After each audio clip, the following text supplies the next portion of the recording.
Une instruction du Premier ministre, Abdelaziz Djerad, vient d'apporter de nouvelles précisions. Celles-ci interviennent dans le cadre de la deuxième phase du déconfinement en vigueur depuis le 14 juin dernier. Djerad aborde de nouveau la deuxième phase de déconfinement en Algérie. Il l'a fait en expliquant notamment que les autorités autorisent les taxis individuels à transporter 2 clients à la fois. Ainsi, il y a lieu d'élargissement, car au départ on n'avait permis que le transport d'un seul passager. Les activités de transport urbain et interurbain de voyageurs par bus et par tramway, quant à elles, sont soumises à la limitation du nombre de voyageurs.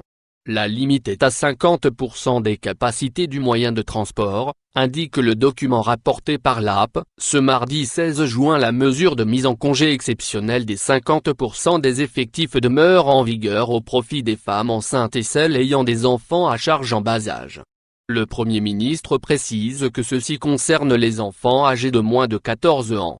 On a décidé en outre de la reprise, à travers l'ensemble des wilayas du pays, des activités de transport interurbain de voyageurs, en plus de celui urbain, par bus et par tramway. Sous réserve du respect des règles de prévention.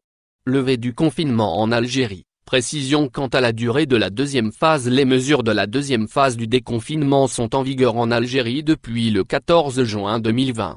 Elles couvriront une période de 15 jours, durant laquelle il y aura évaluation et suivi de la situation épidémiologique à l'échelle nationale et de chaque wilaya, souligne l'instruction. Cela en parallèle de l'observation du respect des règles sanitaires. En su et toujours selon le Premier ministre, notre système de veille et de surveillance sanitaire s'est renforcé.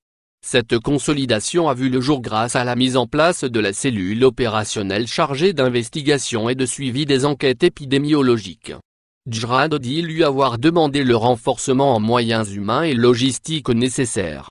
Le document ajoute par ailleurs, les oualis sont chargés après concertation avec les secteurs concernés, d'établir des régimes spécifiques afin d'encadrer la reprise de certaines activités, de commerce et de services représentant un haut risque sanitaire et de veiller au strict respect de ces règles. Au final, n'oubliez pas de vous abonner à la chaîne et appuyer sur la cloche pour recevoir toutes les nouvelles.